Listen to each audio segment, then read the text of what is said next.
L'Europe n'a pas été faite, nous avons eu la guerre. L'Europe ne se fera pas d'un coup.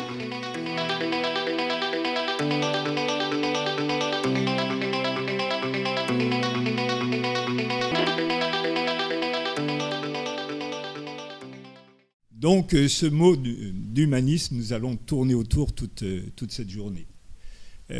Car finalement, nous sommes allés un peu le rechercher. Non pas qu'il ait été inconnu à nos oreilles, puisque nous entendons régulièrement le mot d'humanisme proféré, prononcé au plan médiatique, au plan politique. Mais c'est précisément ce qui a attiré notre attention et notre soupçon. Le mot humanisme, brandi de cette façon-là, semblait et semble ne plus véritablement résonner ni à notre cœur, ni à nos oreilles.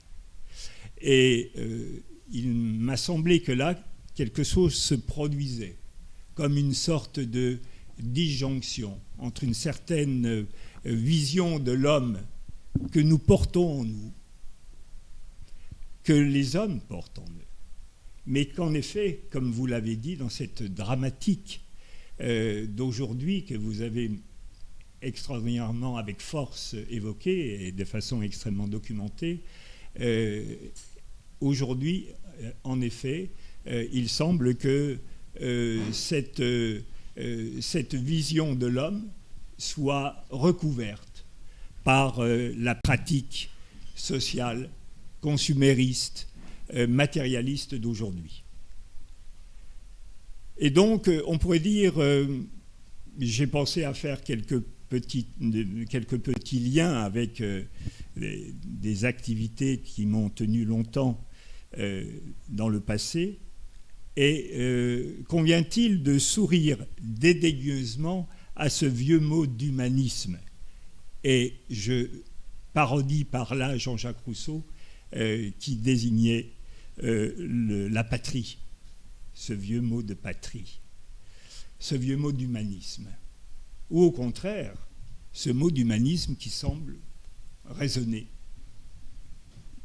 simplement comme une sorte de prétexte.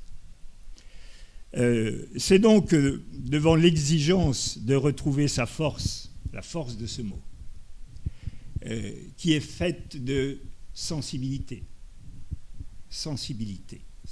humaine, faite de dignité, que la Fondation Clarence a fait le pari de participer à ce travail. On pourrait dire avec une certaine forme de naïveté, d'inconscience, d'aborder un mot qui concerne tant la totalité de l'expérience humaine. Morale et politique, comme aujourd'hui, intimité et intériorité, l'humanisme se conjugue donc sur toute l'échelle des choses de l'humanité. Alors nous avons choisi à la Fondation Clarence de lancer quelques actions donc, qui nous permettent d'approcher, dans un premier temps, quelques-uns de ces domaines infinis où se décline le sens de l'humanité. Lancement d'un séminaire pour tenter de comprendre et d'approfondir ce mot d'humanisme, ce qui se cache dans son utilisation d'aujourd'hui, ce qui se disait hier dans l'humanisme. Création également, pour répondre justement à cette intériorité, d'un prix littéraire dédié à la défense et à l'illustration de la psychologie humaine,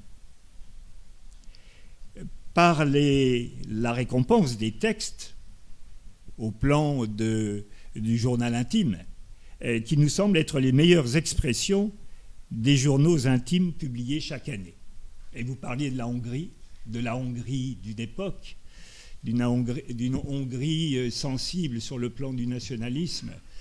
Eh bien, nous avons décerné cette année le prix à M. Sándor Márai, auteur hongrois très important, qui a publié son journal de l'occupation de la guerre. Et donc ce prix qui va lui être remis, qui va être remis non pas à M. Chandor-Maraille malheureusement, mais en tout cas au traducteur et à la maison d'édition, traduit bien à la fois toute cette question d'idéologie, de morale et de politique, et à la fois cette question de l'intériorité d'un homme qui se trouve finalement isolé dans son pays et qui doit s'exiler et qui doit mourir à l'extérieur de son pays. On entend là des choses qui reviennent avec évidemment des gens comme Stéphane Zweig. Enfin, à la Fondation, nous avons donc décidé de reprendre cette activité d'organisation de rencontres pour saisir au travers de l'analyse des grands traits des communautés humaines la manière dont l'humanisme doit aborder les grands enjeux contemporains face à une interrogation majeure, beaucoup plus large, malheureusement, la possibilité même de sa survie en tant qu'espèce, expression que j'ai reprise à Éric Griot, ici présent, et qui a produit un texte très intéressant de réflexion sur l'humanisme, et que nous aurons l'occasion d'entendre lors de la première séance du séminaire de la Fondation. Ainsi, une perspective ouverte par notre amie Karima Delli, car c'est par elle que je me suis décidé à lancer sur l'Europe un colloque sur l'humanisme.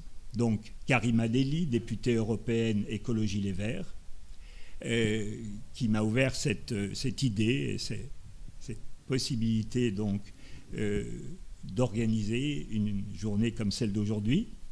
Et, bien sûr, la Maison de l'Europe, incarnée par vous-même, Madame Lalumière, nous a décidé d'interroger donc cette Europe, qui, comme le souligne Éric Griot, que je souligne particulièrement ce matin, a vu l'émergence de formes et formules juridico-politiques inédites, imparfaites sans doute, insuffisantes encore, mais pionnières souvent, et souvent remarquables. Il nous est apparu que nous devions aujourd'hui, alors même que les tensions et les contradictions sont grandes à l'intérieur et à l'extérieur de l'Union, oser revendiquer l'humanisme comme la source d'inspiration de l'Europe est l'une de ses vraies forces. Le cheval de Troie de l'économie, oui, M. Jean Monnet, bien entendu, mais lui-même avait derrière la tête la question de la spiritualité aussi. Donc, sans plus attendre, je vous propose, avec Clémence Revest, qui est ici, qui nous rejoint de Marseille, de tourner le regard vers les origines historiques de ce mot, qui nous permet de remonter aux racines du mouvement européen. Mesdames et messieurs, merci.